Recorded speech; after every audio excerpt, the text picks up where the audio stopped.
Assalamu alaikum everyone. So welcome to another exclusive and very informative as well as conducive writing class of Imprem. This is me Khaliduzzaman. তো এতক্ষণ ধরে আমি অনেক কিছুই বলে আসছিলাম, but now the recorder has already been initiated. Recorder চলা শুরু হয়ে গিয়েছে। রাইটিং এর টাস্ক 1 এ যেহেতু বাইরে থেকে বেশ কয়েকজন জয়েন করেছেন আপনারা, রাইটিং এর task 1 A basically we know যে আমাদের চারটা পার্টে ভাগ করে লেখাটাকে লিখতে হয়। Intro, comma overview, comma body 1 and body 2। এটা আমরা মোটামুটি সবাই জানি, তবে হ্যাঁ, কিছু কিছু অ্যাডভান্স স্টুডেন্ট আছে, তারা চারটা পার্টে না, তারা মোটামুটি তিনটা পার্টেই এই কম্পোজিশনটাকে শেষ করে দেয়। রাইটিং এর টাস্ক 1 এ আমাদের যে ছোটখাটো একটা কম্পোজিশনের মতো লিখতে হয়, এবং আমরা সবাই জানি যে the lowest limitation is 150। We cannot write less than 150 words. তো এখন একটা মজার বিষয় হচ্ছে, এটা আমি গতকালকে একটু আগে যেমনটা বলছিলাম যে last night we had a class regarding the same material, যেটা হলো যে টাস্ক 1।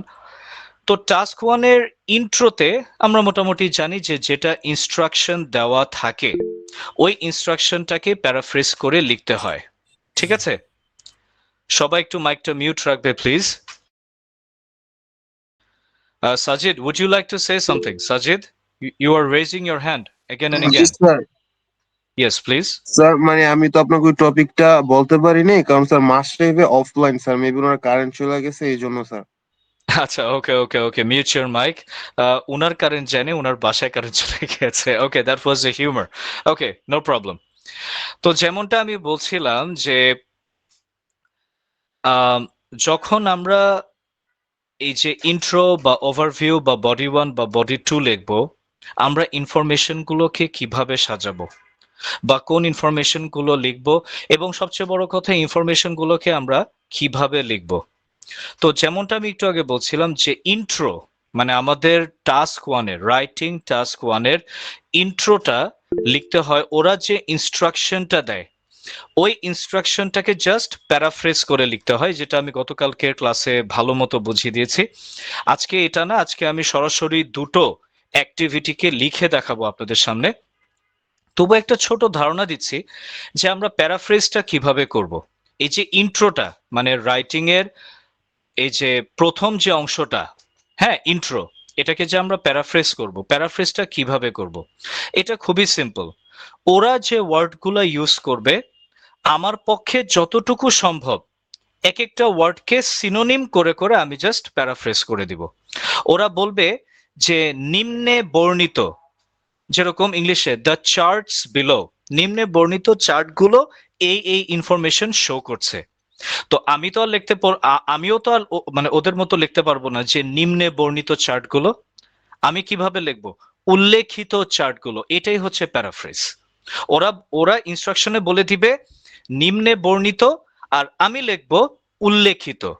এটাকে ইংলিশে কিভাবে বলা হয়? অনেকভাবে বলা যায়, যেরকম the mentioned, oblique, highlighted, oblique, given,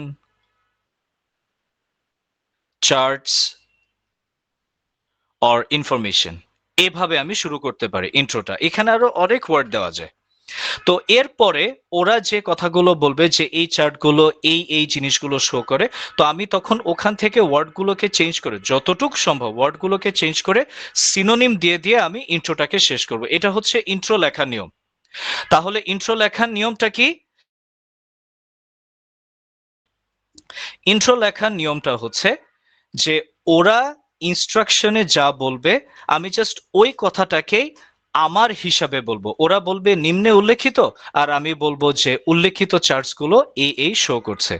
আচ্ছা, mister Rahim, you have raised your hand. Mister Rahim, would you like to say something? Mister রহিম,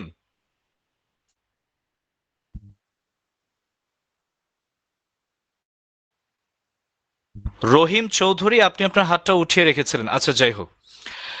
তো ইন্ট্রোর পরে এবার আসছি সবচেয়ে মজার যে বিষয়টা, ওভারভিউ, দ্য সেকেন্ড প্যারা। এটা নিয়ে গাইস ট্রাস্ট মি, আপনারা কি এখন কি অবস্থা আছেন তা তো বলতে পারবো না, বিকজ সবার তো ক্যামেরা অফ, আর আমরা ক্যামেরা অফ করে ক্লাসটা করাই। ওভারভিউ প্যারাটা সবচেয়ে ক্রুশিয়াল প্যারা, the crucial paragraph which is considered for gaining the highest band score, অথবা সংক্ষেপে ব্যান্ড। সেকেন্ড যে প্যারাটা, যেটাকে আমরা ওভারভিউ বলি, এই প্যারাটা কিন্তু ব্যান্ড স্কোর মানে নাম্বার তোলার জন্য সবচেয়ে গুরুত্বপূর্ণ এই প্যারাটা। Second প্যারাটা overview.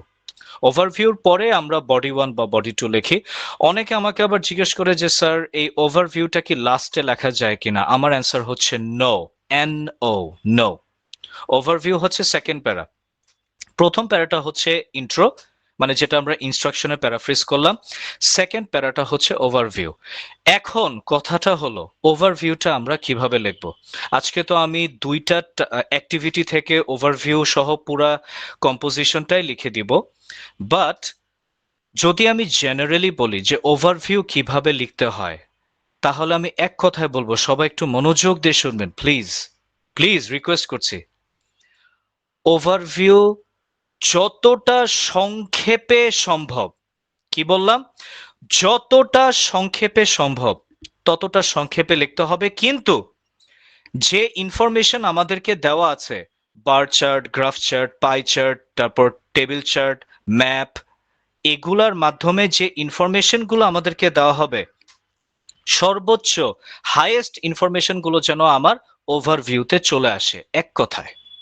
কিন্তু ওভারভিউ কিন্তু আমি টেনে টেনে লম্বা করতে পারবো না। আপনি মনে করবেন না, never ever think that if you write a big overview, that means if your second para is extended, if your second para is extended, যদি আপনাদের সেকেন্ড প্যারাটা যদি লম্বা হয়, এটা যে ভালো মার্ক আনবে তা না, উল্টা আরো মার্ক কমবে। এখন আপনাদের বোঝার সুবিধার জন্য, যেহেতু বাইরে থেকে অনেকে আছে, আমার পেইড স্টুডেন্টদেরকে গতকালকে আমি একটা এক্সাম্পল দিয়েছি। ধরেন আমাদেরকে একটা টেবিল চার্ট দিয়েছে। কি টেবিল চার্ট দিয়েছে? A table chart of the daily routine of a school boy. এটা আমি জাস্ট একটা উদাহরণ দেখাচ্ছি যে ওভারভিউটা অ্যাকচুয়ালি কিভাবে লিখতে হয়। আমি জাস্ট একটা এক্সাম্পল দিচ্ছি। ধরেন আমাদেরকে একটা টেবিল চার্ট দিয়েছে একটা স্কুল বয়ের। তো টেবিল চার্টের মধ্যে এরকম লেখা, কথার কথা, মানে জাস্ট আমি একটা এক্সাম্পল দিচ্ছি। wake up at 6 a.m. freshen up plus breakfast 6:30 to 7 a.m. going to school 7:30 a.m. return from school 12:30 a.m. lunch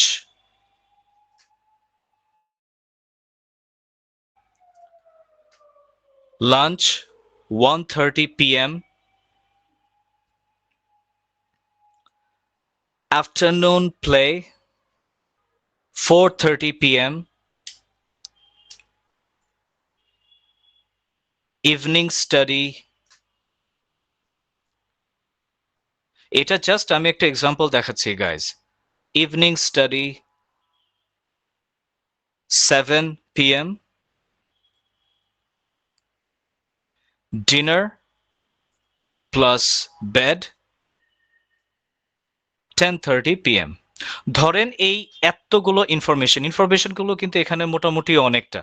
ধরেন এই ইনফরমেশনগুলো আমাদেরকে একটা টেবিল চার্টের মাধ্যমে দেওয়া আছে, টেবিল চার্ট হোক বা যে কোনো একটা অ্যাক্টিভিটি, এরকম একটা এতগুলো ইনফরমেশন দেওয়া আছে। তো এখন আমি ওভারভিউটা কিভাবে লিখব গাইজ, আমি আবারও বলছি, ওভারভিউ লেখার জাস্ট একটা নমুনা দেখাচ্ছি। ওভারভিউটা আমি এখন কিভাবে লিখব, যদি আমার সামনে এরকম ইনফরমেশন দেওয়া থাকে। আপনাদের মধ্য থেকে কেউ একটু বলতে পারেন, আপনাদেরটা একটু শুনি তো দেখি, এরকম এতগুলো ইনফরমেশন দেওয়া থাকলে ওভারভিউতে আপনি কি লিখবেন? কেউ একজন একটু বলেন তো দেখি, কাম অন গাইস। ধরুন আপনাদের সামনে একটা স্কুল বয়, ধরুন তার নাম হচ্ছে রহিম। স্যার হ্যাঁ প্লিজ। সকাল সকালেরটা আর হচ্ছে আমি রাতেরটা মেনশন করব যে overall wake up and 6 a.m. And মাঝখানের হচ্ছে এগুলো না বলে শুধু সকাল থেকে আর রাতেরটা বলে দিলে হবে না? ওভারভিউ। আচ্ছা শিল্পী, আমি আপনারটা শুনলাম।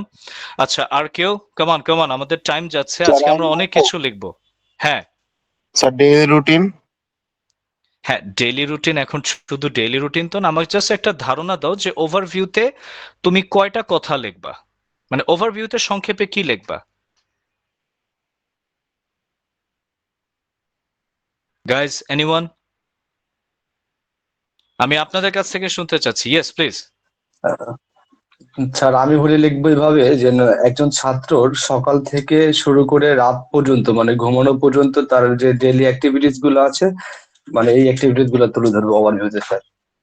Exactly, thank you Rafiqul, thank you. এখানে জাস্ট ডেইলি অ্যাক্টিভিটিস এর সাথে আমি একটা ছোট্ট ওয়ার্ড যোগ করে দিব, সেটা হচ্ছে সময় মাফিক, অর্থাৎ অ্যাকর্ডিং টু টাইম। এখানে কিন্তু শুধু অ্যাক্টিভিটি দেওয়া নেই, অ্যাক্টিভিটি গুলো কোন কোন সময়ে হয় সেটাও তো দেওয়া আছে। তো গাইজ দেখুন, এটাই হচ্ছে ওভারভিউ লেখার নিয়ম। মানে এই একটা উদাহরণ দিয়ে তো সব ক্লিয়ার হবে না, আমি আপনাদের জন্য আরো দুটো অ্যাক্টিভিটি রেখেছি যেটা আমি এখানে তো মিনিমাইজ করে অনেকগুলো রেখে। সময় আছে সারাদিনের মধ্যে, তাহলে আমাকে যেহেতু ওভারভিউ দিতে হবে আমি সময়গুলা সব সময়গুলো তার উল্লেখ করব না। এক্স্যাক্টলি শিল্পী, এটাই তো আমি বলছি, এখানেই তো খেলা শিল্পী, এখানেই তো খেলা যে বললাম তো, এক্সামিনার। যদি আমি সকালটা উল্লেখ করি যে আমি এই সময় উঠি, মাঝখানে হচ্ছে এগুলো এগুলো করে, এগুলো তো বলার দরকার নেই, মানে রাতের মধ্যে আমার এই অ্যাক্টিভিটি গুলো শেষ হয় আর কি।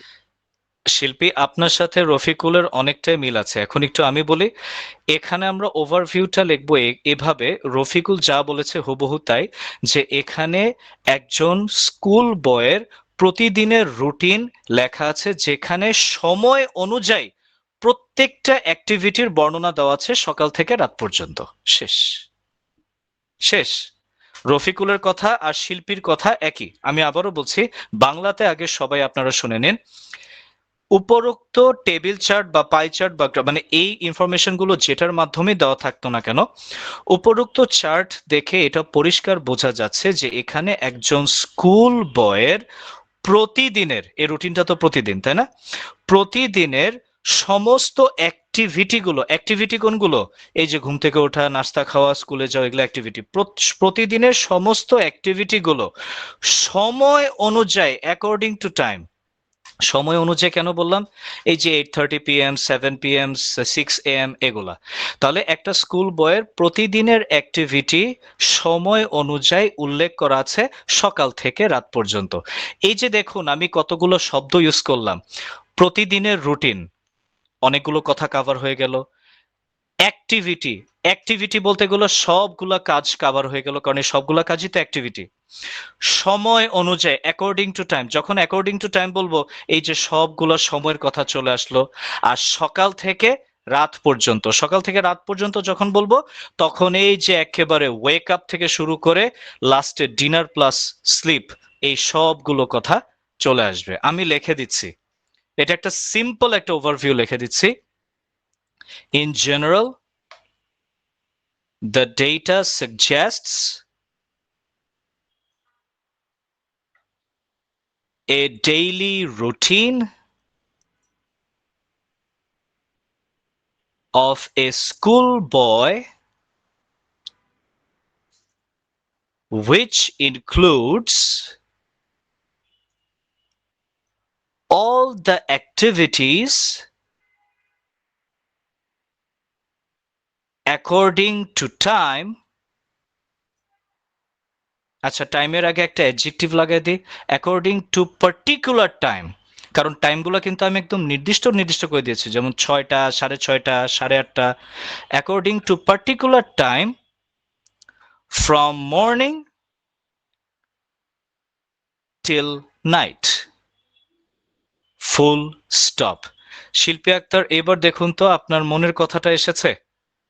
শিল্পী আক্তার, জি sir.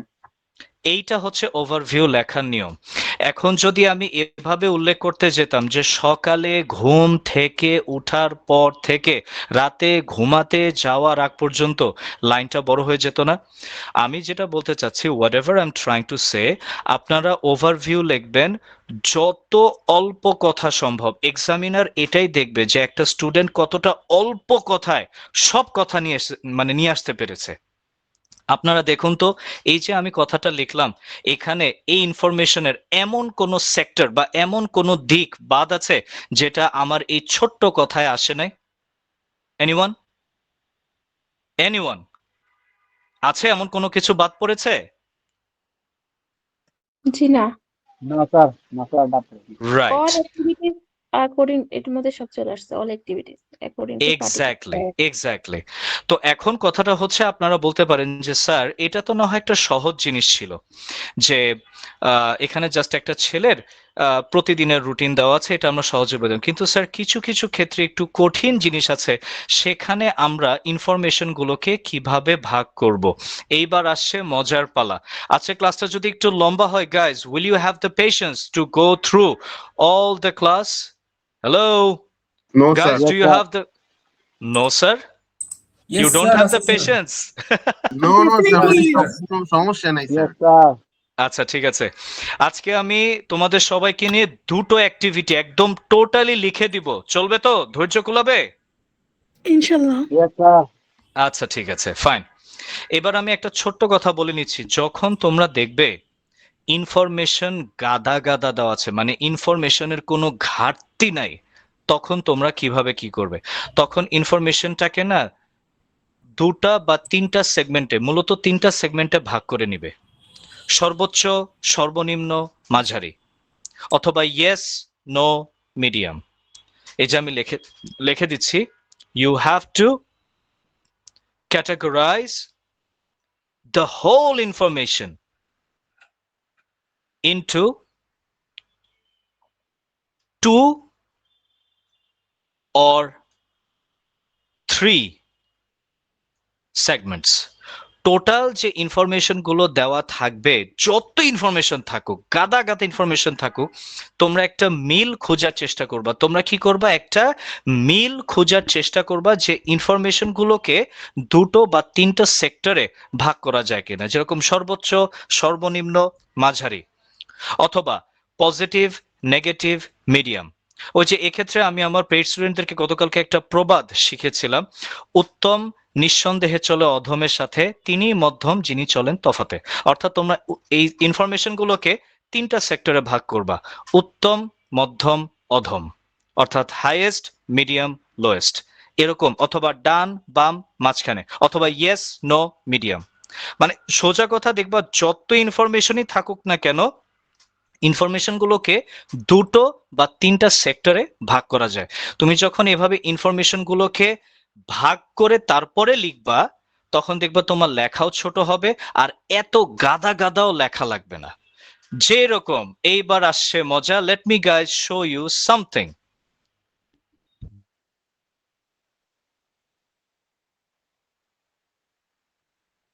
Guys, can you see the screen share? Everyone, can you see the screen share? Yes, yes sir. Sir. আচ্ছা ঠিক আছে, মাশাআল্লাহ, এখানে অনেক অল্প অল্প ইনফরমেশন দেওয়া, right? We have very few information, right? No sir. কিরকম ইনফরমেশনের ঘাটতি, কিরকম মানে ইনফরমেশনের সমাহার কিরকম? হিউজ। হিউজ বা না, স্যারের ক্ষেত্রে ওয়ার্ডটা হচ্ছে হিউজ। আচ্ছা আমি তোমাদের সবাইকে বলে দিই, যে জি এর উচ্চারণটা না অনেকে ভুল করে, যেমন অনেকে বলে পেজ, অনেকে বলে ইন্টেলিজেন্ট, হিউজ, এরকম না, এটা জি, জি। ওই যে শুদ্ধ বাংলায় যখন মুরব্বীরা ডাক দেয়, তখন ছোটরা উচ্চারণ দেয় না, মানে কেউ ডাক দিয়েছে, এই সলিমুদ্দিন জি বলুন, এই যে জি, হিউজ, পেজ, ইন্টেলিজেন্ট, এভাবে। অলরাইট, আচ্ছা। তো এখানে আমরা মোটামুটি দেখতে পাচ্ছি, মাশাআল্লাহ, আল্লাহ তাআলা দিলে অনেক ইনফরমেশন দেওয়া, তাই না? ইনস্ট্রাকশনটা কেউ একজন আমাকে একটু পড়ে শোনান তো। Sajid, read the instruction please. The table shows the number of employees and factors Factors, producing মাশাআল্লাহ, এই কারণেই পড়তে দিয়েছি, factor. factories, sorry, Factories, Factories. sir. factories Hmm. producing silk in England and Wales between 1851 and 1901. হুম তারপরে যে কথাটা ওটা এখানে লেখা নেই, কমন কথাটা আমরা সবাই জানি, সেটা কি? সবাই একসাথে আমরা কোরাস করে গান গাই, summarise the information and use comparison were relevant. এই কথাটা তো সব জায়গায় লেখা থাকে, ওটা এখানেও লেখা ছিল, আমি সরিয়ে দিয়েছি। আচ্ছা গাইজ, আমি আপনাদের সাথে একটু মজা করি, হ্যাঁ? ধরেন আমি নতুন নতুন আইএলটিএস দিতে এসেছি, আমি কিছুই জানি না। এখন আমাকে কি বলতে বলেছে? অন্তত 150 ওয়ার্ড। কত ওয়ার্ড? অন্তত লিস্ট 150 ওয়ার্ডের মধ্যে এই যা ইনফরমেশন আছে এগুলো আমাকে বর্ণনা করতে হবে।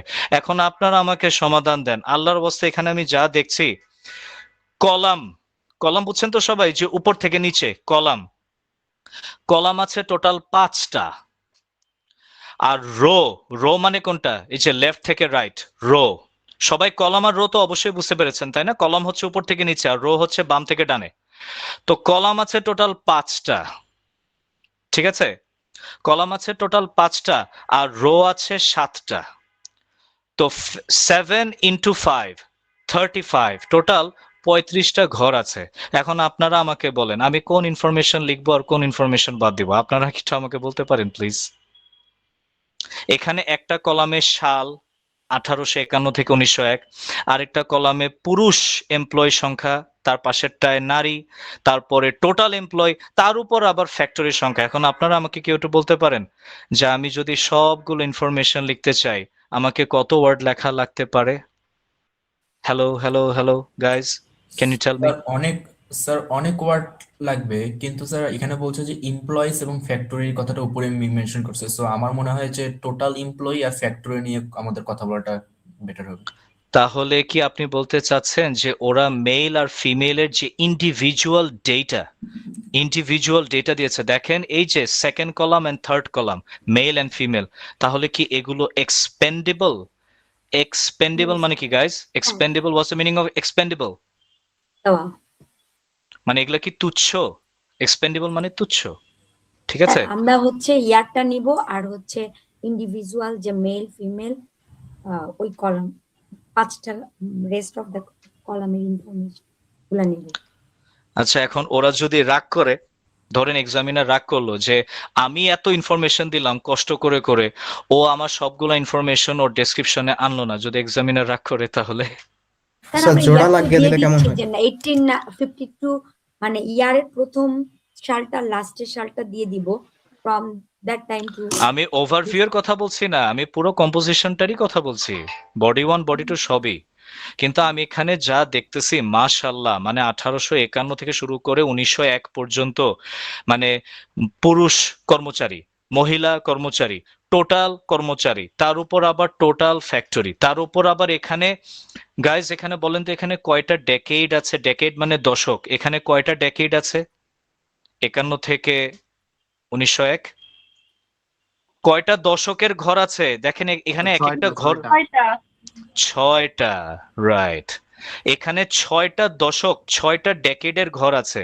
তো এই 6টা ডেকেডের এত এত ইনফরমেশন যদি আমাকে লিখতে হয়, আমার কত ওয়ার্ড পার হতে পারে গাইজ? তাহলে কি এখানে কি আপনারা কি এরকম বলবেন যে স্যার এটা মনে হয় রাইটিং টাস্ক 1 এর, এটা মনে হয় রাইটিং টাস্ক 2 এর জন্য প্রযোজ্য নাকি? এই যে হাইয়েস্ট টেবিল, নাম্বার আর লোয়েস্ট নাম্বার দিয়ে যদি ইয়ার অনুযায়ী স্যার অ্যানালাইসিস আমার করা হয়। স্যার আমার মনে হয় যে আমরা যদি 20 বছর ধরে যদি ইয়া করি তাহলে ভালো হবে। আচ্ছা ঠিক আছে, এইবার আমি একটা কথা বলি। আমি যদি আজকে আপনাদেরকে এমন একটা টেকনিক শিখাই দেই, আচ্ছা তবে মনে রাখবেন আইএলটিএস এ কিন্তু কোনো টিপস এন্ড ট্রিক্স নাই। সরি, যদি কেউ এখানে টিপস এন্ড ট্রিক্স শেখার জন্য আসেন, আল্লাহ হাফিজ, this class is not for you. কারণ আছে তো অনেক জায়গায় যে টিপস এন্ড ট্রিক্স শেখায়, টিপস এন্ড ট্রিক্স দিয়ে কিন্তু আইএলটিএস এ কোনো কিছু হয় না। It's all about your skill and all about your intelligence. IELTS এ কিন্তু শুধু স্কিল না, সাথে আরেকটা জিনিসও লাগে, ঘিলু, মানে মাথার বুদ্ধি লাগে। আইএলটিএস এ আপনারা, মানে মাঝখান দিয়ে একটু কথা বলে নিচ্ছি, যেহেতু সবাই আইএলটিএস দিবেন আপনারা ইনশাআল্লাহ, এবং দোয়া করি আপনারা সবাই ভিসা প্রসেস করে বিদেশে যাবেন। আমাদের মাধ্যমে অনেকে ভিসা প্রসেস করাচ্ছে আলহামদুলিল্লাহ। তো আইএলটিএস এ ইংলিশ স্কিলের পাশাপাশি ওরা কিন্তু আপনার আইকিউ, মানে আপনার যে ঘিলু এটাও কিন্তু ওরা টেস্ট করে। আমি একটু আগে কিন্তু বলেছিলাম যে ওভারভিউটা লেখার ক্ষেত্রে ওরা এটা চেক করে যে একটা স্টুডেন্ট কতটুকু অল্প কথায় সমস্ত ইনফরমেশন নিয়ে আসতে পেরেছে। ঠিক যেভাবে ওই যে একটু আগে রহিমের ডেইলি রুটিনটা দেখালাম, তো রহিমের ডেইলি রুটিন ধরে নেন ওটা ডাল ভাত ছিল, এটা হচ্ছে বিরিয়ানি, অথবা এটা আপনারা ধরতে পারেন রেজালা, মুরগির রেজালা। তো ডাল ভাতকে আমরা ইজিলি হজম করতে পেরেছি, এটাকে কিভাবে হজম করব? বলেছিলাম না গাইস 3টা ক্যাটাগরি বা 2টা ক্যাটাগরিতে ভাগ করা যায়, বলেছিলাম।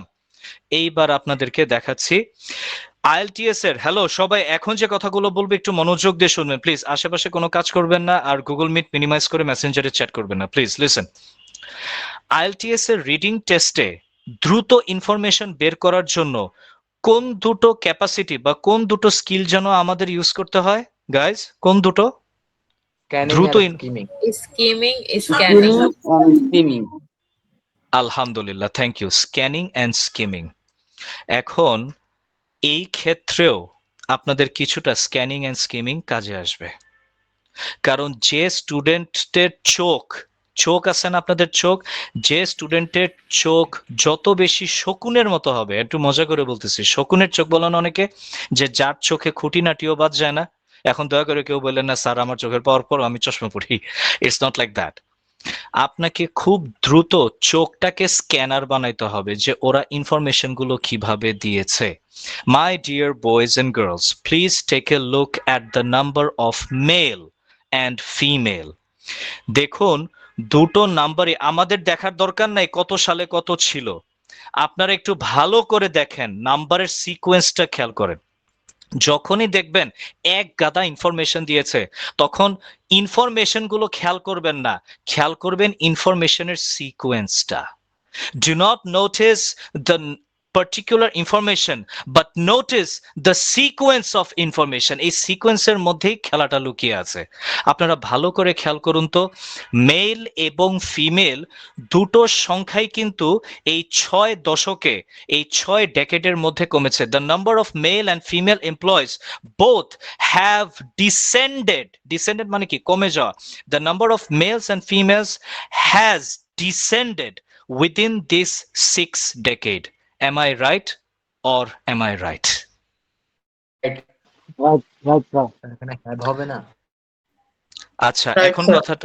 আচ্ছা এখন এখানে কথাটা হচ্ছে মেল আর ফিমেলের সংখ্যা কিন্তু কমেছে, কিন্তু খেয়াল করে দেখুন, ওই যে বললাম না, ইনফরমেশন যখন অনেক থাকবে ইনফরমেশন গুলো খেয়াল করবেন না, ইনফরমেশনের সিকোয়েন্সটাকে, মানে ইনফরমেশন গুলো কিভাবে দেওয়া আছে এই ধারাবাহিকতাটাকে খেয়াল করবেন। Notice the sequence. একটু খেয়াল করে দেখেন, মেইলের সংখ্যাটা কিন্তু একটু কম কম করে কমেছে, আর ফিমেলের সংখ্যাটা ধাপ ধুপ করে কমেছে। Am I right? ভালো করে দেখেন তো আমার কথার সাথে মিলে কিনা। Right. Am I right? Hello, am I right? Right. তাহলে কি আমরা ক্যাটাগরি পেয়েছি?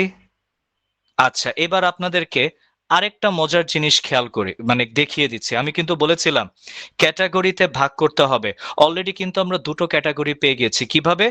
মেলের সংখ্যাও কমেছে, ফিমেলের সংখ্যাও কমেছে, কিন্তু মেলের সংখ্যাটা আস্তে আস্তে কমেছে, গ্র্যাজুয়ালি, ধাপে ধাপে গ্র্যাজুয়ালি কমেছে, কিন্তু ফিমেলের সংখ্যাটা ড্রামাটিক ভাবে, নাটকীয় ভাবে, মানে ধাপ ধুপ ভাবে কমেছে।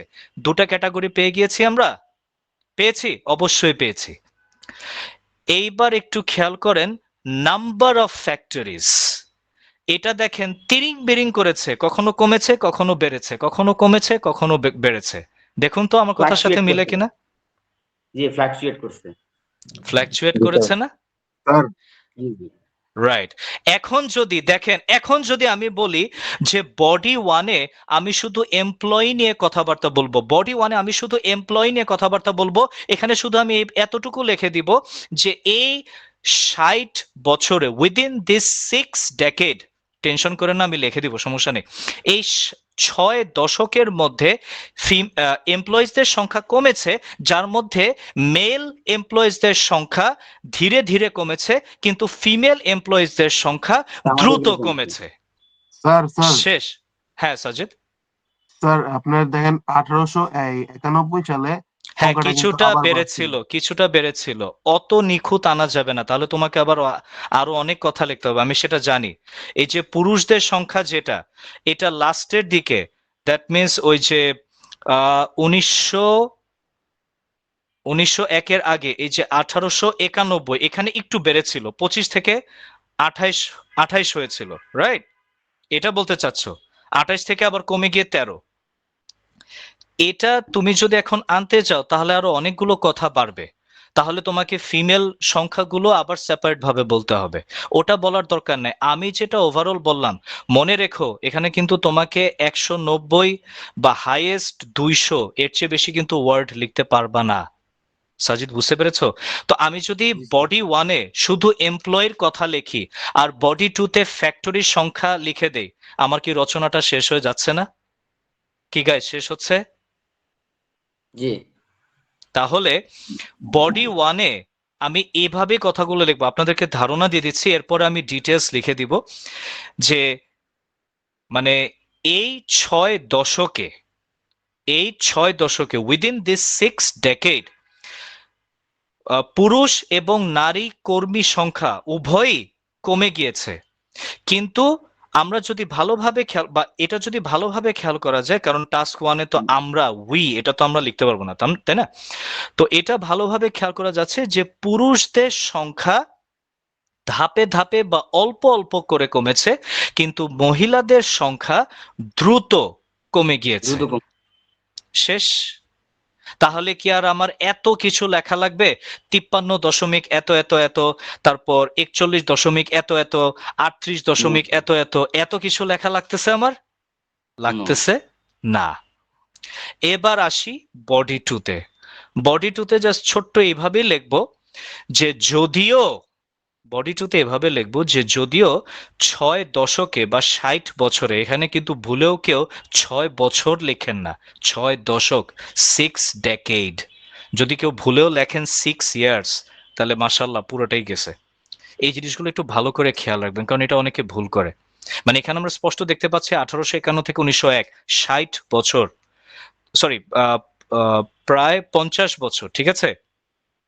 তো এখানে মোটামুটি কিন্তু লাইক অনেকগুলো বছর গিয়েছে। তো 6 ডেকেডের জায়গায় যদি কেউ 6 ইয়ার্স লিখে ফেলায় আনকনসিয়াসলি, পুরো রচনাটাই কিন্তু গেছে। So be careful. তো বডি 2-তে আমরা এভাবে লিখবো যে এই সময়ের মধ্যে, যে গত 50 বছরের মধ্যে লাইক এমপ্লয়িজদের সংখ্যা ধীরে ধীরে কমলেও ফ্যাক্টরির সংখ্যা ফ্ল্যাকচুয়েট করেছে। তখন আমরা এই যে ফ্ল্যাকচুয়েট করেছে, আমার কিন্তু লেখা শেষ। এরপর আমি বলে দিলাম যে 1851 সালে এটার সংখ্যা 272 ছিল, কিন্তু এটা পরবর্তী সালে 1861-তে গিয়ে 700 ইয়েটা হয়েছিল, 761টা হয়েছিল, কিন্তু এটা পরে কমে গিয়ে আবার 691 এর দিকে, 693-তে এসেছিল, এবং লাস্টে আবারও 702 এর দিকে বেড়েছিল। ব্যাস, এই এক্সাম্পল কয়েকটা দিয়ে বডি 2 আমার শেষ হয়ে গেল। মানে আমি যেটা ওভারঅল বলতে চাচ্ছি, বডি 1-এ আমরা জাস্ট এমপ্লয়ীদের নিয়ে কথাবার্তা লিখবো, আর বডি 2-তে আমরা ফ্যাক্টরি কথাবার্তা লিখে দিব। ফ্যাক্টরির কথা জাস্ট এতটুকু লিখলেই হবে যে এই 50 বছরে মোটামুটি ফ্যাক্টরির সংখ্যা ফ্ল্যাকচুয়েট হয়েছে। তো ওইখানে আমরা 2-3টা এক্সাম্পল দিয়ে দিব, যেরকম 1851 সালে এত সংখ্যা ছিল, পরে এটা 1861 দিয়ে গিয়ে একটু বেড়েছে, আবার 1871-এ একটু কমে গিয়ে 1881-তে একটু বেড়েছে। ব্যাস, এই 3-4টা এক্সাম্পল দিলেই আমাদের চলবে। That's all. সবাই কি আমরা বুঝতে পেরেছি guys? Am I clear? Clear কারো কোনো কোয়েশ্চেন আছে? স্যার। কারো কোনো কোয়েশ্চেন নেই? আচ্ছা, আমি একটু আগে একটা কথা ছিল একটু আমি বলে নেই, আমি একটু আগে একটা কথা বারবার ভুল বলছিলাম। এখানে 6 ডেকেড হবে না, এখানে 5 ডেকেড হবে। মানে ঘর আছে 6টা, তো আমি ওই কারণে ভুলে বলে ফেলেছিলাম 6 ডেকেড না, ডেকেড হচ্ছে 5। কারণ 50 বছর না, 51 থেকে 1901, 50 বছর মানে 5টা দশক, 5 decades, not 6 decades. It's my mistake, I apologise. এটা 5 ডেকেডস হবে। মানে আমি যে বারবার বলছিলাম উইদিন 6 ডেকেডস, এটা হবে উইদিন 5 ডেকেডস। হ্যাঁ, কার জানি কোয়েশ্চেন ছিল প্লিজ। স্যার এখানে ওই যে ফ্লাকচুয়েট করছে যে ওই জায়গাটা আমি বুঝতে পারিনি যে কোথায় ফ্লাকচুয়েট করেছিল এই টার্মটা। মিস চৈতি, আপনি একটু ভালো করে দেখেন, এই যে ফ্যাক্টরির যে নাম্বারটা, এটা কিন্তু ওঠানামা করেছে, কখনো বেড়েছে কখনো কমেছে। যেমন দেখুন, আপনি একটু টেবিল চার্টের দিকে খেয়াল করুন। 1851 তখন কিন্তু ছিল মাত্র 772টা ফ্যাক্টরি, ঠিক? সরি, 272, সরি আমি ভুল বলেছি, 272, সরি সরি, না 272ই দেখতেছি কিন্তু মুখ দিয়ে বেড়ে গেছে 772, 272। কিন্তু দেখুন 1861 সালে এটা এক ধাপে, এক লাফে বেড়ে 761 হয়ে গিয়েছে। আবার দেখুন 1871 সালে এটা কমে গিয়ে 693-তে চলে এসেছে, রাইট? আবার দেখুন 1881 সালে এটা বেড়ে গিয়ে 702-এ এসেছে। দেখুন বাড়তেছে কমতেছে, বাড়তেছে কমতেছে, এটাই হচ্ছে ফ্ল্যাকচুয়েট, রাইট? এই হচ্ছে অবস্থা। Thank you sir. ওকে, তো এখন আমরা তাহলে মোটামুটি বলতে পারি যে এই টেবিলটা আমরা কিভাবে লিখবো সবার কাছে ক্লিয়ার? সবার কাছে কি ক্লিয়ার? জি নাকি স্যার। কারো, জি স্যার। মানে আমরা বডি 1-এ কি লিখবো, বডি 2-তে কি লিখবো, এটা কি সবার কাছে ক্লিয়ার তো? যদি কারো জি কোনো ক্লিয়ার। কনফিউশন থাকে, আচ্ছা জি স্যার।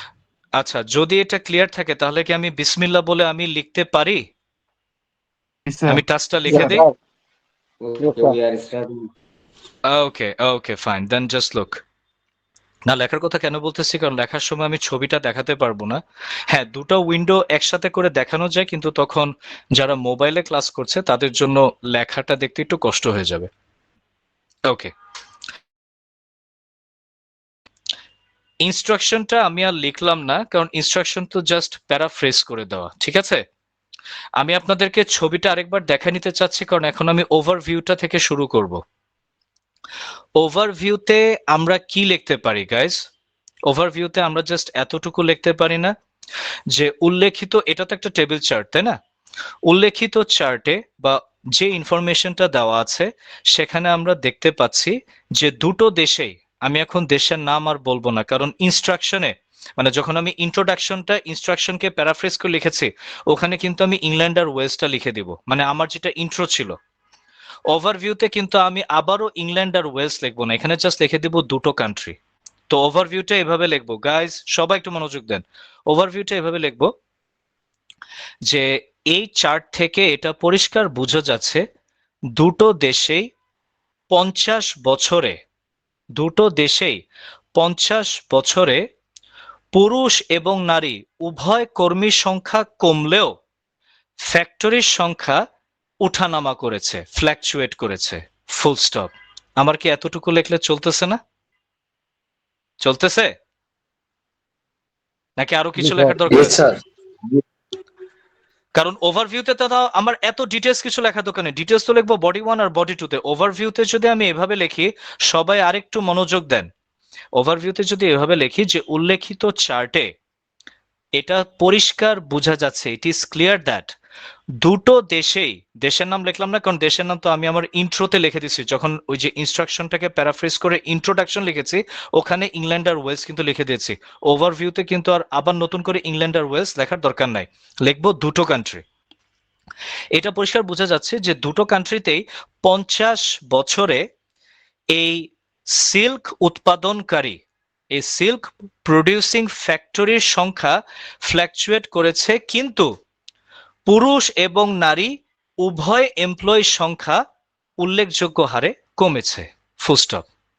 আমি আবারও বলছি, উল্লেখিত চার্ট থেকে এটা পরিষ্কার বোঝা যাচ্ছে দুটো দেশেই 50 বছরে সিল্ক উৎপাদনকারী ফ্যাক্টরির সংখ্যা ফ্ল্যাকচুয়েট করলেও পুরুষ এবং নারী উভয় কর্মী সংখ্যা উল্লেখযোগ্য হারে কমেছে। ক্লিয়ার? জি ক্লিয়ার।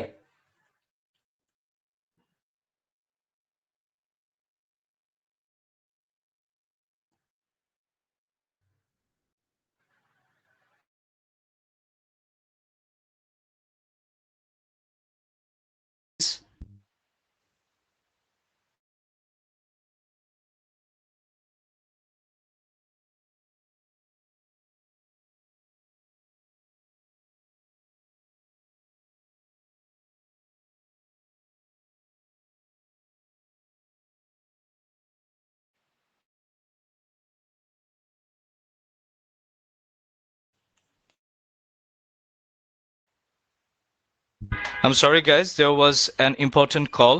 Okay, তাহলে আমি ওভারভিউটা লিখে দিচ্ছি। Guys, can you hear me? Can you all hear me? Yes, sir. Yes, sir. আচ্ছা ঠিক Yes, আছে। sir.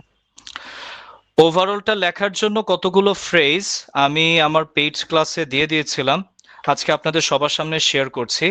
কেউ যদি নর্মাল লেভেল মানে নর্মাল ব্যান্ড স্কোর পাওয়ার জন্য লিখতে চান তাহলে এই ফ্রেজগুলো নিতে পারেন। এটা হচ্ছে in general the data suggests that, এভাবে দিতে পারেন। অথবা আরেকটা লিখতে মানে এটা কিন্তু নর্মাল মানে অ্যাভারেজ ফ্রেজ ওভারভিউ লেখার জন্য, কারণ আপনারা তো সবাই এটা লেখেন ওভারঅল এই একটা ওয়ার্ড সবাই লেখে, কিন্তু এটা ছাড়া আরো অনেক ফ্রেজ বা অনেক ওয়ার্ড ইউজ করা যায়। তার মধ্যে আমি দেখে দিচ্ছি নর্মাল লেভেলের জন্য মানে সাধারণ যেটা, এটা হচ্ছে যে in general the data suggests that ... অথবা the most notable trend is ... এরপরে আপনার যা লেখার আপনি তা লিখে দিতে পারেন। এটা কিন্তু হচ্ছে অ্যাভারেজ ওয়ার্ড, মানে এই ওয়ার্ডগুলো বা এই ফ্রেজগুলো হচ্ছে অ্যাভারেজ। আর যারা একটু অ্যাডভান্স হিসেবে লিখতে চান তারা এই ওয়ার্ডগুলো লিখতে পারেন। Viewing through a comprehensive lens,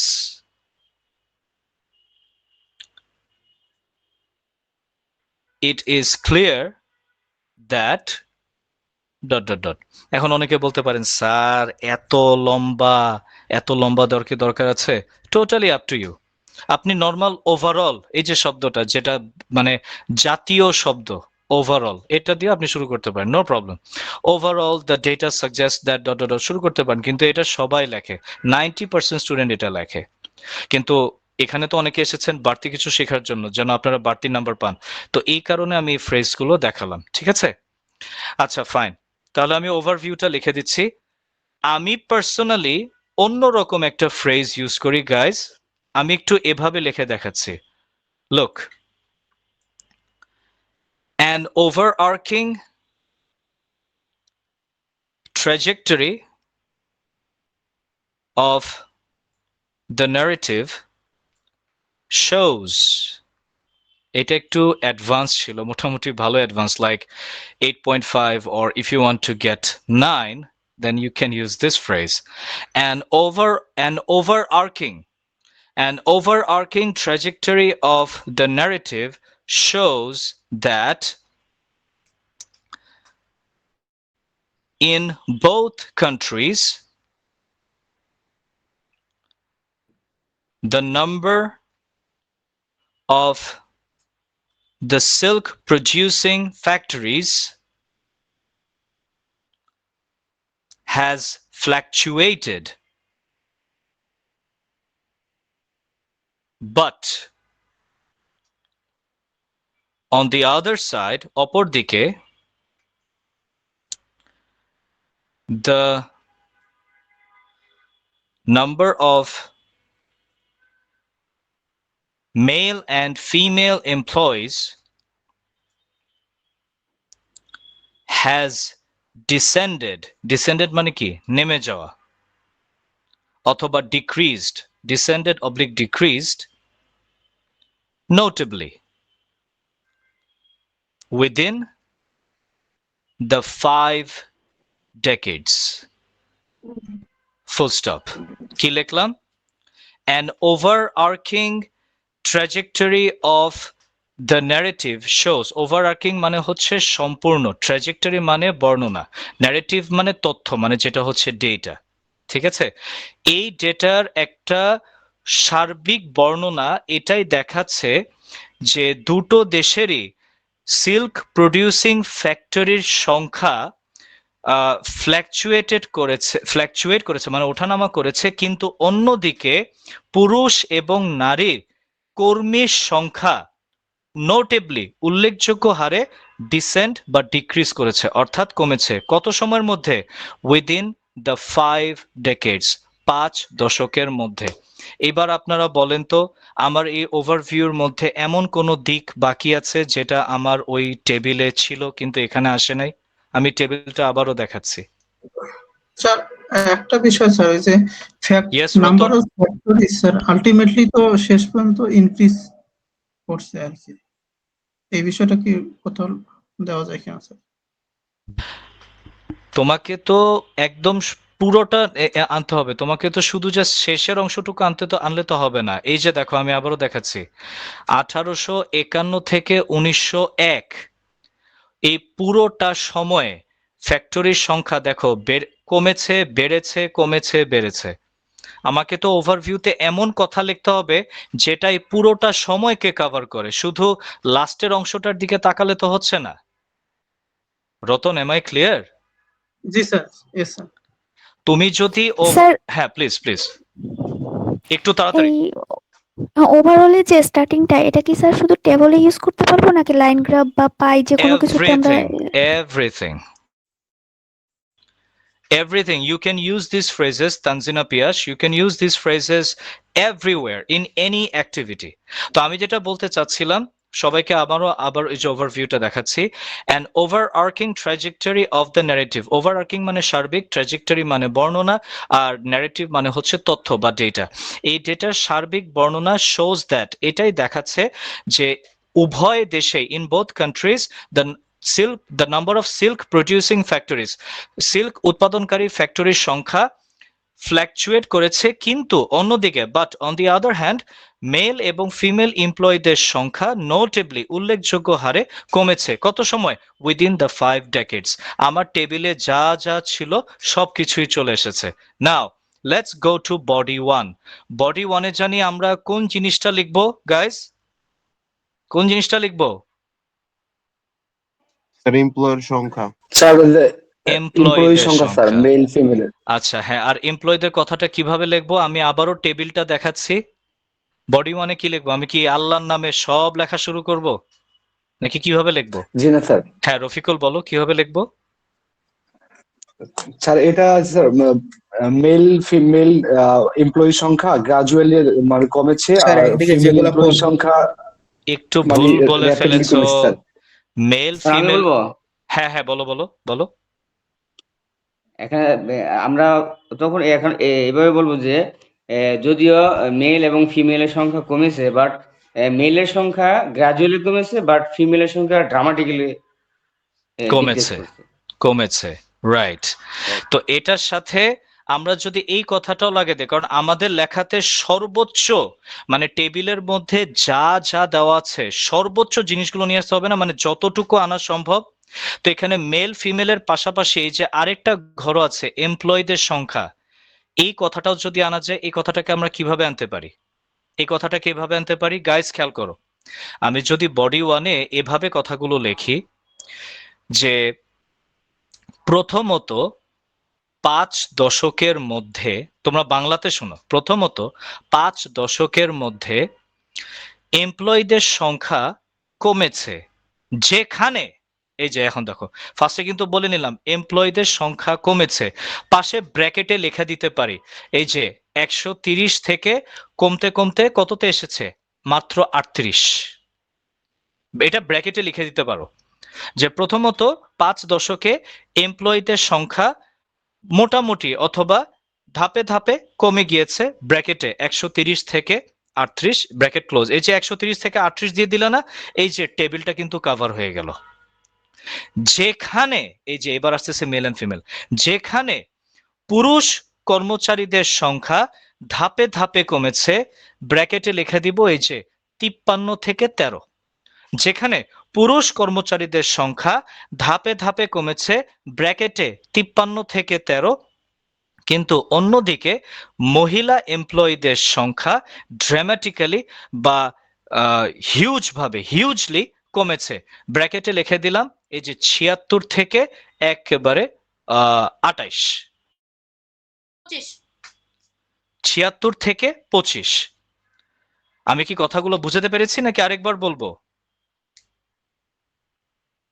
sir আরেকবার। আচ্ছা ঠিক আছে। বডি 1-এ আমরা এতটুকুই লিখব যে প্রথমত 5 দশকে ফ্যাক্টরি এমপ্লয়ীদের সংখ্যা কমেছে, ব্র্যাকেটে 130 থেকে 38, এই যে দেখো 130 থেকে কমতে কমতে কমতে 38 হয়েছে, এটা ব্র্যাকেটে লিখে দিব যে এমপ্লয়ীদের সংখ্যা কমেছে ব্র্যাকেটে 130 থেকে 38, যেখানে যেখানে পুরুষ এমপ্লয়ীদের সংখ্যা ধাপে ধাপে বা অল্প অল্প করে কমেছে, ব্র্যাকেটে দিয়ে দিলাম এই যে 53 থেকে 13, সবাই যে টেবিলে দেখো 53 থেকে কমতে কমতে 13তে এসেছে, ঠিক আছে। কিন্তু অন্যদিকে মহিলা কর্মচারীদের সংখ্যা ড্রামাটিক্যালি কমেছে না গাইস? তোমরা খেয়াল করো, দেখো 76 থেকে কমে, সবাই টেবিল দেখছো, দেখো মহিলা এই যে ফিমেল 3 নম্বর কলামটা দেখো 76 থেকে কমে এসেছে 67 থেকে কমে এসেছে 53 থেকে কমে এসেছে 41, সরি 53 থেকে 32, 41 না 32, 53 থেকে 32, তারপর 32 থেকে কমে এসেছে 30 থেকে কমে এসেছে 25, লাস্টের দিকে আস্তে আস্তে কমেছে, কিন্তু প্রথম দিকে দেখো ধাপ ধুপ করে কমেছে 76 থেকে 67 থেকে এক লাফে 53, খেয়াল করেছো? এইটা হচ্ছে ড্রামাটিক কমা। কিন্তু পুরুষেরটা খেয়াল করো গাইজ, পুরুষেরটা খেয়াল করো, 53 থেকে কমে গিয়েছে 43, 53 থেকে 41, 41 থেকে কমে গিয়েছে 32, সরি আমি ভুল বলছি, আমি 38, সরি, ইয়া থেকে 53 থেকে কমে গিয়েছে 41 থেকে কমে গিয়েছে 38 থেকে কমে গিয়েছে 25 থেকে একটু বেড়েছিল 28 থেকে দেখো আবার এক লাফে কমে গিয়েছে 13। মানে পুরুষের সংখ্যাটা তোমরা যদি একটু খেয়াল করে দেখো, আমি যে দশমিকের পরের অংশগুলো বললাম না যে পয়েন্ট এত, ওটা আমাদের দরকার নাই, কিন্তু আমরা জাস্ট নাম্বারগুলোকে যদি একটু খেয়াল করি, পুরুষদের সংখ্যা একটু মানে ধাপে ধাপে কমেছে, কিন্তু মহিলাদের সংখ্যা ধাপ ধুপ করে কমেছে। এটাই জাস্ট আমরা বডি 1-এ লিখে দিব। তো বডি 1-এ আমরা কিভাবে লিখতে পারি? এই যে পরের যে প্যারাটা, at the preliminary stage, মানে প্রথম ধাপে at the preliminary stage, the number of the silk producing employees, silk producing কেন লিখলাম? কারণ এই যে আমরা যত বকবক করতেছি এগুলা কি নিয়ে? সিল্ক প্রডিউসিং ফ্যাক্টরিদের নিয়ে, কিন্তু মানে এই ফ্যাক্টরিদের এমপ্লয়ীদের নিয়ে, তাই এই কারণে এখানে কথাটা উল্লেখ করে দিলাম।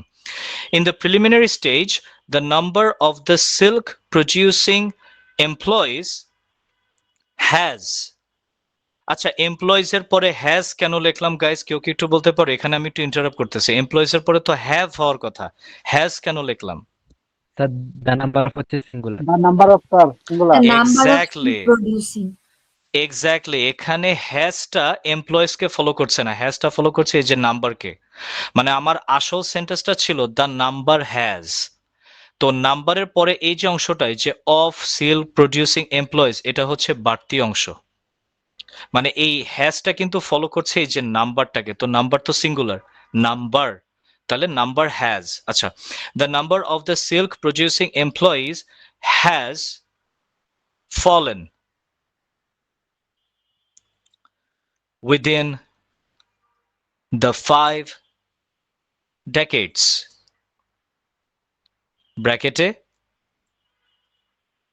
130 ডট ডট ডট, মানে এখানে ওই যে দশমিকটা ছিল, দশমিকটা লিখলাম না, 130 dot dot dot 238 dot dot dot, bracket close. এই যে আমি লিখে দিলাম না 130 থেকে 38, আমার কিন্তু ওই যে পুরা রোটা, এই যে রোটা আবার দেখাচ্ছি, এই যে এই পুরা রোটা কিন্তু কমে গেল, 130 থেকে 109, 109 থেকে 91, 91 থেকে 67, তারপর 49, তারপর 38, এই যে টোটালি কিন্তু আমার উল্লেখ হয়ে গেল 130 থেকে 38। আচ্ছা, তাহলে দেখো এমপ্লয়িজ এর কলামটা কিন্তু আমি বর্ণনা করে ফেলাম যে in the preliminary stage the number of the silk producing employees has fallen within the 5 decades, ব্র্যাকেটে এত থেকে এত, ফুল স্টপ। Full stop. এখন আসবো ওই যে মেল ফিমেলদের বেলায়, but on the other side, সবাই একটু স্যার মাইকটা এখানে মিউট। হ্যাজ ফলেন যে দিছেন এটা তো আসলে প্রেজেন্ট পারফেক্ট টেন্স না, এটা তো পাস্ট হয়ে গেছে। ফলেন হবে না পাস্ট, নরমালি? এটা তো স্যার আপনি তো লিখছেন যে প্রেজেন্ট পারফেক্ট টেন্সের অনুসারে হ্যাজ ফলেন, হ্যাঁ এটা তো অনেক আগে কমেছে, হয়ে গেছে। হ্যাঁ প্যাসিভ প্রেজেন্ট পারফেক্ট, প্যাসিভ হ্যাঁ সেন্টেন্স এটা। দ্য নাম্বার হ্যাজ প্যাসিভ না, ফলেন, হ্যাঁ নাম্বারটা কমে গিয়েছে, নাম্বারটা হ্যাজ পড়ে গিয়েছে, এটা এক প্যাসিভ না, নাম্বারটাই কমে গেছে। না না আমি প্যাসিভ না, বুঝতে আমি পেরেছি। প্যাসিভ অ্যাক্টিভের কথা বলছি হ্যাঁ না। প্রেজেন্ট পারফেক্টে হবে, আরে নাম্বারটা কমেছে, 5 দশকে নাম্বারটা কমেছে, তুমি তো এখানে এভাবে বলতে পারবা না নাম্বারটা কমছে, দ্য নাম্বার ইজ ফলিং, এভাবে তো বলতে পারবা না, দ্য নাম্বার হ্যাজ ফলেন, ঠিক আছে, নাম্বারটা কমেছে, প্রেজেন্ট পারফেক্টই হবে। আচ্ছা যাই হোক রোহান, জি টেন্সের কথাটা একটু পরে আসি, হ্যাঁ, এখানে জি স্যার। যারা আছে সবাই গুলায় ফেলবে, তুমি আমাকে লাস্টে জিজ্ঞেস করো। আচ্ছা নাম্বারের কথাটা তো বললাম, এখন বলবো ওই যে মেল এন্ড ফিমেলের কথাটা, যে মেলদের সংখ্যা ধাপে ধাপে কমেছে কিন্তু ফিমেলদের সংখ্যা অনেক দ্রুত কমেছে। But on the other hand, but on the other side oblique hand, there is a difference between the decrease of the numbers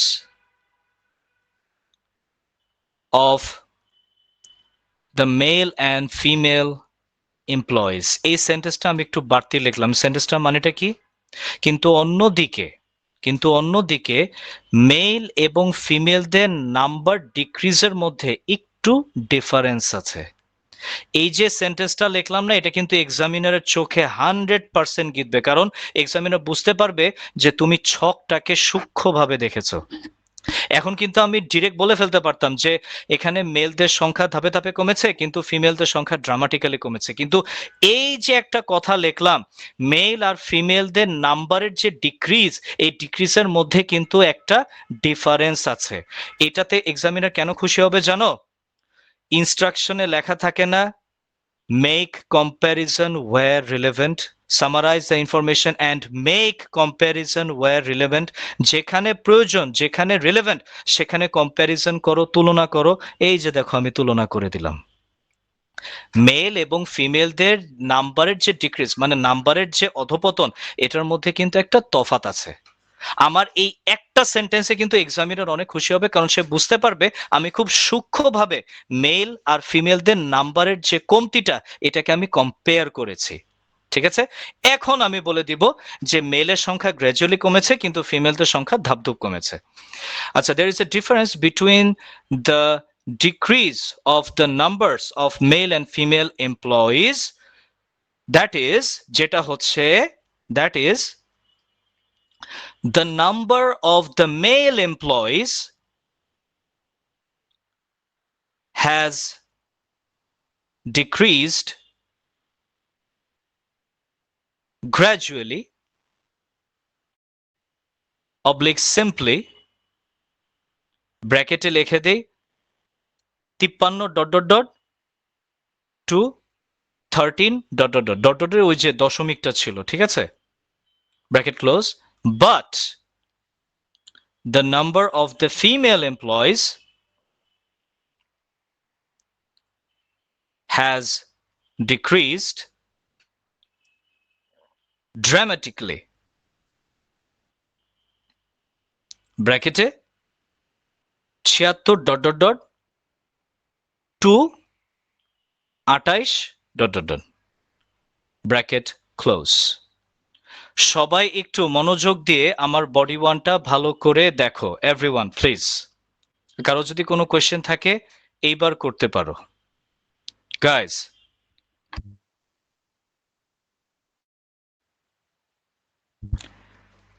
সবাই দেখো, কারো কোনো কোয়েশ্চেন?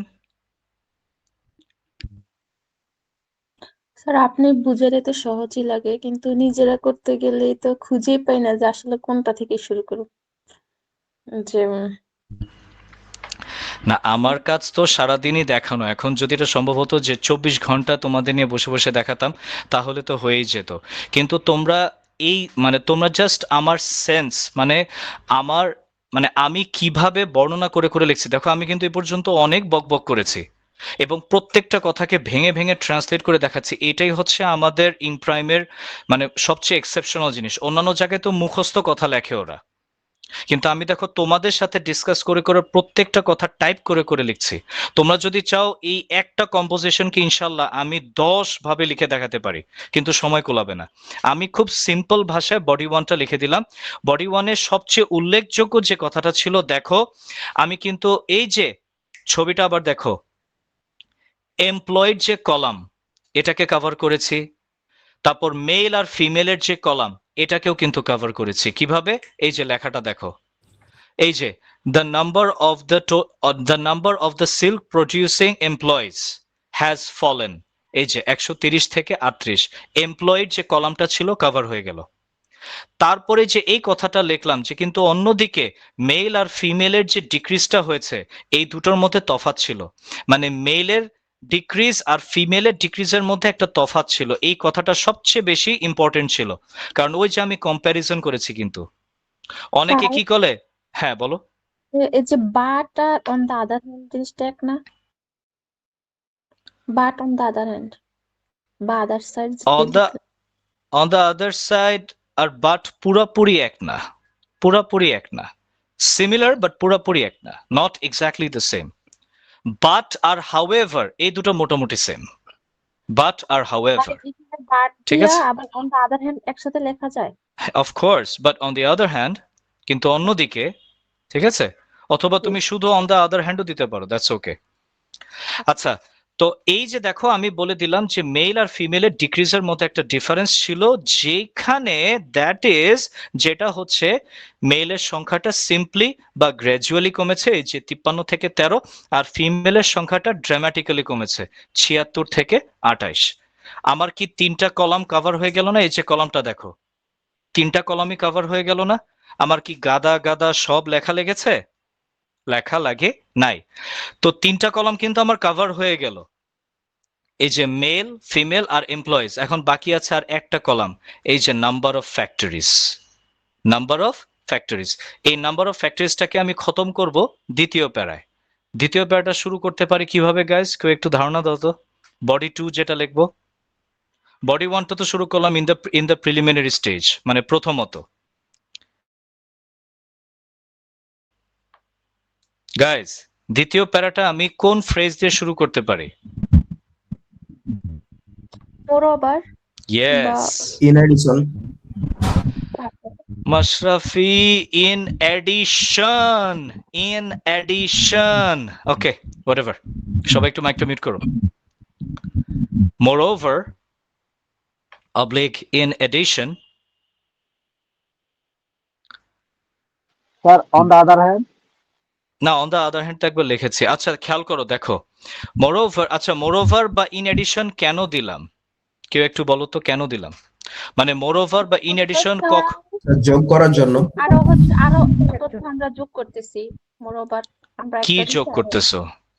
যেমন আমরা পরের গুলো স্যার। একটা টেবিলে আমরা এমপ্লয়ার তারপরে ফিমেল এগুলো লিখছি। এখন আমাদের হচ্ছে আরো একটা তথ্য বাকি আছে, ফ্যাক্টরিজ। এজন্য আমরা এখন এক্স্যাক্টলি, এটা লিখব। এক্স্যাক্টলি, এটাই হচ্ছে কথা। কারণ আমরা কিন্তু টেবিলটাকে শেষ করি নাই, টেবিলের একটা অংশ লিখেছি, টেবিলের আরো অংশ বাকি আছে। এই যে আরো অংশটা যা, এটা হচ্ছে মোরওভার। মানে মোরওভারটা এই কারণে এনেছি কারণ এই একই টেবিলে আমরা কিন্তু আরেকটা টেবিলে যাই নাই, এখানে কিন্তু একটাই টেবিল। তো এই একই টেবিলের আরো কিছু অংশ বাকি আছে যেটা আমরা এখন লিখবো, এই ক্ষেত্রে মোরওভার অথবা ইন এডিশন। আচ্ছা, moreover oblique in addition, the number of the factories has also experienced a shift within this same period. এই কথাটা একটা বাড়তি কথা লিখলাম। এই যে বডি ওয়ানে একটা বাড়তি কথা লিখেছিলাম না যে মেল আর ফিমেলের ডিক্রিজের মধ্যে একটা ডিফারেন্স আছে, বডি 2তেও দেখো একটা সুন্দর কথা লিখলাম যে এছাড়াও মানে মোরওভার ফ্যাক্টরির নাম্বারও কিন্তু একটা শিফট মানে একটা পরিবর্তন এক্সপেরিয়েন্স করেছে, অর্থাৎ ফ্যাক্টরির নাম্বারের বেলাতেও একটা পরিবর্তন ঘটেছে এই একই সময়, ইন দ্য সেম পিরিয়ড। এই একই সময় বলতে কোনটা? ওই যে 1851 থেকে 1901, এই একই সময়। এই কথাটা একটু সুন্দর হয়েছে না গাইস? হ্যালো, স্যার এই জি কথাটা স্যার। তাহলে জি কি স্যার। বোঝাচ্ছে? অলসো এক্সপিরিয়েন্সড আ শিফট। মানে নাম্বারের বেলাতেও একটা শিফট, একটা পরিবর্তন হয়েছে। এক্সপিরিয়েন্স মানে অভিজ্ঞতা নেওয়া। যেমন I have experienced a terrible adventure, আমি একটা ভয়ঙ্কর অ্যাডভেঞ্চার এক্সপিরিয়েন্স করেছি। তো ফ্যাক্টরির যে নাম্বারটা, ফ্যাক্টরির সংখ্যাও মানে ফ্যাক্টরির সংখ্যাটাও একটা শিফট এক্সপিরিয়েন্স করেছে না এই গত 50 বছরে? জি। এটাই বোঝাচ্ছে। মানে ফ্যাক্টরির নাম্বারটাকে একটা মানুষের মতো কম্পেয়ার করেছে। মানুষ যেরকম বিভিন্ন জিনিস এক্সপিরিয়েন্স করে, এই ফ্যাক্টরির নাম্বারটাও একটা শিফট, একটা পরিবর্তন এক্সপিরিয়েন্স করেছে এই একই সময়ে, অর্থাৎ এই 1851 থেকে 1901। এই যে লিখলাম ইন দ্য সেম পিরিয়ড, এটা হচ্ছে 1851 থেকে 1901, ফুল স্টপ। এখন ব্যাখ্যা করব যে এই শিফট বা পরিবর্তনটা কিরকম ছিল। There is a clear fluctuation. There is a clear fluctuation which can be noticed in the statistic of the factory numbers, and that is, এই কথাটা কি লিখলাম যে এখানে একটা, এই যে আমি কিন্তু আগে বলেছি শিফট, গাইস খেয়াল করো, ফ্যাক্টরির নাম্বারও একটা শিফট, একটা পরিবর্তন এক্সপিরিয়েন্স করেছে। এখন পরিবর্তন তো যে কোনো কিছু হতে পারে, উপর থেকে নিচে নামা এটাও একটা শিফট, নিচে থেকে উপরে যাওয়া এটাও একটা শিফট, আর বারবার ওঠানামা করা, একবার উপরে একবার নিচে, একবার উপরে একবার নিচে, এটাও কিন্তু একটা শিফট। তো এই শিফটটা কিরকম এটা আমি যে এই লাইনে ক্লিয়ার করে দিলাম। There is a clear fluctuation which can be noticed in the statistics of the factory number, মানে ফ্যাক্টরি নাম্বারের যে স্ট্যাটিস্টিকটা, যে পরিসংখ্যানটা দেওয়া আছে, এখানে একটা পরিষ্কার ফ্ল্যাকচুয়েশন দেখা যেতে পারে। It can be noticed. এখন ফ্ল্যাকচুয়েশনটা কি? and that is the number was at the lowest point in 1851 ব্র্যাকেটে 272 272, and it was and again it was in the highest position in 1861 ব্র্যাকেটে 761 আমি কি লিখলাম? এই নাম্বারটা সবচেয়ে লোয়েস্ট পয়েন্টে ছিল 1851 সালে 272, এবং আবারও হাইয়েস্ট পয়েন্টে ছিল 1861 সালে 761। এই যে তোমাদেরকে মনে করানোর জন্য আবার দেখাচ্ছি, এই যে টেবিলটা দেখো গাইস, এই যে দেখো 1851 নাম্বারও, এই যে ফ্যাক্টরিজ 272, 1861 দেখো সবচেয়ে হাইয়েস্টে ছিল 1861, এই যে দেখো 761, ঠিক আছে? এখন দেখো পরবর্তী দশকগুলোতে 61 পর থেকে যে 71, 81, 91, 1901, দেখো এখানে একবার কমেছে একবার বেড়েছে। তাহলে আমি এই কথাগুলোকে কিভাবে লিখবো? আমি তো বলেই দিলাম যে the number was at the lowest point in 1851, যেটা ব্র্যাকেটে ছিল 272, and again আবারও it was in the highest point in 1861 ব্র্যাকেটে 761 bracket close full stop, and it fluctuated in the next 4 decades, মানে 61 পর থেকে 1901 পর্যন্ত, এটা কি 40 বছর না, 4 দশক, and it fluctuated in the next 4 decades ব্র্যাকেটে আমি আবারও কলামটা দেখাচ্ছি গাইস, তোমরা মনে হয় এটা বুঝো নাই, খেয়াল করো। এই যে কলামটা দেখো, ফ্যাক্টরির নাম্বারটা সবচেয়ে লোয়েস্ট পয়েন্টে ছিল কত সালে? এই যে 1851 সালে, দেখো মাত্র 272। আর সবচেয়ে হাইয়েস্ট কত ছিল? 1861, এই যে দেখো 761। এটাই কিন্তু 761 কিন্তু সবচেয়ে হাইয়েস্ট, আর সবচেয়ে লোয়েস্ট 272, এই যে 1851। এই দুটো কথাই আমি লিখলাম। এই যে দেখো, the number was in the lowest point in 1851 ব্র্যাকেটে এই যে 272 উল্লেখ করে দিলাম, and again it was in the highest point ব্র্যাকেটে এই যে 761, 1861 সালে। এখন আমি দিব এই যে আবার কলমগুলো দেখো, 1851 আর 1861 বর্ণনা করে দিলাম না? এখন বাকি আছে আর কত বছর? 1861 থেকে 1901, 40 বছর না? তো 40 বছর মানে কি 4 দশক। তাহলে পরবর্তী 4 দশকে নাম্বারটা ওঠানামা করেছে। কত থেকে কত? 1871 কত ছিল? 693। আর ফ্ল্যাকচুয়েট করতে করতে লাস্টে 1901 গিয়ে কত হয়েছে? 623। ঠিক আছে, হ্যাঁ, তো এটাই লিখবো। and it fluctuated in the next 4 decades from 693 to 623। Sir full stop. হ্যাঁ সাজিদ বলো। স্যার এটা তো মানে ফার্স্টে একবার ইনক্রিজ হয়েছে, বাকিবার ফ্ল্যাকচুয়েট নেই, কিন্তু বাকিবার আস্তে আস্তে এটা কমছে। তুমি যদি এখন ওইসব কথা আনতে যাও তাহলে তোমাকে এই 4টা দশকে, এই যে আবারও দেখাচ্ছি, এই যে দেখো 1871 থেকে 1901 সবগুলো আলাদা আলাদা করে লিখতে হবে। তাহলে তোমাকে দেখাই দিতে হবে যে এই সালে কমেছে, এই সালে বেড়েছে, আবার এই সালে কমেছে, আবার এই সালে বেড়েছে, তখন তো লাইন আবার বেড়ে যাচ্ছে। তো আমি যে এক কথায় বললাম যে পরবর্তী, সাজিদ খেয়াল করো, আমি কিন্তু 1851 আর 1861 কিন্তু বলে দিয়েছি। 1851-তে মনোযোগ দাও সাজিদ, 1851-তে সবচেয়ে লোয়েস্ট ছিল 272, 1861-তে সবচেয়ে হাইয়েস্ট ছিল 761। আর এরপর থেকে দেখো এই যে 1871 থেকে 1901 দেখো একবার কমেছে একবার বেড়েছে। তো আমি এক কথায় লিখে দিলাম, পরবর্তী 4 দশক মানে 40 বছর, এই যে 1861 থেকে 1901, 40 বছর না, 4 দশক না?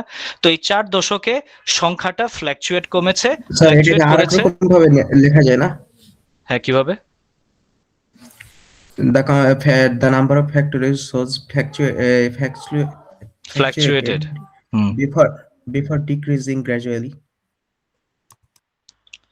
গ্র্যাজুয়ালি ডিক্রিজ তো করেছে মাত্র লাস্টের। আহারে, মানে এই মানে মাশরাফি আর সাজিদ ওরা খালি এই যে তোমরা খালি এই যে দেখো 1891 আর 1901 দিকে তাকিয়ে আছো। মানে 1891-তে ছিল হচ্ছে এই যে 600, স্যার 1881 সরি থেকে সরি সরি 1901 পর্যন্ত গ্র্যাজুয়ালি কমেছে। আর তার আগের তিনটাই এসে ফ্ল্যাকচুয়েশন করেছে। তো তোমাকে তো লাস্টের 3 বছর এটার দিকে লক্ষ্য করলে তো হবে না, পুরাটাই তো একসাথে বলতে হবে। 1851 থেকে 1901 পুরাটাই তো বলতে হবে। তো আমি যেটা বর্ণনা করেছি মাশরাফি, তোমরা খেয়াল করো নাই, এই 6টা ঘরের মধ্যে ফ্যাক্টরির নাম্বার সবচেয়ে লোয়েস্ট কত সালে ছিল? 1851, ওই যে দেখো 272, এটা কিন্তু লোয়েস্ট। আর হাইয়েস্ট কোনটাতে ছিল? 1861, ওই যে দেখো 761। এর পরের বছরগুলোতে এটা ফ্ল্যাকচুয়েট করেছে। আমার কথা শেষ। এখন তুমি যদি আবার ওটা বলো যে গ্র্যাজুয়ালি ডিক্রিজ করার আগে ফ্ল্যাকচুয়েট করেছিল, তখন তো তোমাকে সাথে সাথে ডেটাটাও বলতে হবে যে ফ্ল্যাকচুয়েট কখন কখন করেছিল আর গ্র্যাজুয়ালি ডিক্রিজ কখন কখন করেছিল, এটাও তো আবার বলতে হবে। তো ওটার চেয়ে আরো এটা সহজ না? সবচেয়ে হাইয়েস্ট এত সালে, সবচেয়ে লোয়েস্ট এত সালে, আর বাকি বছরগুলোতে ফ্ল্যাকচুয়েট করেছিল। শেষ। সবচেয়ে লোয়েস্ট এত সালে, সবচেয়ে হাইয়েস্ট এত সালে, আর বাকি বছরগুলোতে ফ্ল্যাকচুয়েট করেছিল। শেষ। তাহলে এই হচ্ছে দেখো এভরিওয়ান আমার ওভারভিউ থেকে বডি 1 আর বডি 2। কারো কোনো confusion? Guys, anyone any confusion? সবার কি বোরিং লাগছে? Guys, are you feeling a little bit bore? তো স্যার একটা কোশ্চেন ছিল। হ্যাঁ হ্যাঁ প্লিজ। স্যার ওই যে আমরা যে ডট ডট দিলাম দুইটা ডিজিটের পরে যদি আমাদের পয়েন্ট থাকে লাইক যদি দশমিক থাকে তাহলে সেই ক্ষেত্রে এরকম ডট ডট ইউজ করবো। না না না না না না, এটা ভালো একটা কথা তুলেছো, পূর্ণতা, থ্যাংক ইউ। এখানে আমি ডট ডট দিয়েছি কারণ বারবার তো আমি মিনিমাইজ করতে পারবো না, ওই দশমিকেরটা আমার খেয়াল ছিল না, এই কারণে আমি মানে জাস্ট ফুল ডট ডট লিখে দিব দিয়েছি। আর কি স্যার, হ্যাঁ তোমরা যা ফুল আছে লিখে লিখে দিবা, দিবেন। হ্যাঁ তোমরা ফুল লিখে দিবা, কারণ ওকে ওখানে আমার দশমিক বসাইতে হলে বারবার স্ক্রিন মিনিমাইজ করে ছবিটা জি আনতে স্যার, হতো, তো তোমাদের জি স্যার। মনোযোগটা ডিস্ট্রাক্ট হয়ে যেত, এই কারণে আমি জাস্ট ডট ডট দিয়ে দিয়েছি। Thank you.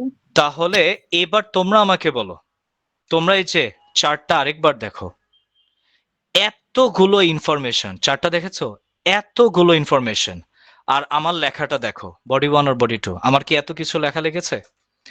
বডি 1-এ লিখেছি এমপ্লয়ীদের সংখ্যা কমেছে, কিন্তু পুরুষ আর নারীর সংখ্যা কমার মধ্যে পার্থক্য ছিল, পুরুষের সংখ্যা গ্র্যাজুয়ালি কমেছে, নারীর সংখ্যা ড্রামাটিক্যালি কমেছে। বডি 1 শেষ। বডি 2, ফ্যাক্টরির সংখ্যাতে আমরা একটা ফ্ল্যাকচুয়েশন পরিষ্কার লক্ষ্য করতে পাচ্ছি, সেটা হলো হাইয়েস্ট ছিল এত সালে, লোয়েস্ট এত সালে, আর বাকি বছরগুলোতে ফ্ল্যাকচুয়েট করেছে। খতম, শেষ। আমার কি সবগুলো কথা লেখা লেগেছে? স্যার ইন্ট্রোডাকশনটা একটু দেখাবেন? সরি, বুঝিনি রোহান। ইন্ট্রোডাকশনটা পুরোটা লেখা হয়ে গেছে। ইন্ট্রোডাকশনটা, আল্লাহ রে, ইনস্ট্রাকশন যা আছে জাস্ট ওটাকে প্যারাফ্রেজ করে লিখে দিবা, আমি তো সময় বাঁচানোর জন্য ইন্ট্রোডাকশনটা লিখে নেই। আচ্ছা, কারো কোনো কোয়েশ্চেন আছে guys? Anyone, any question? Sir এটা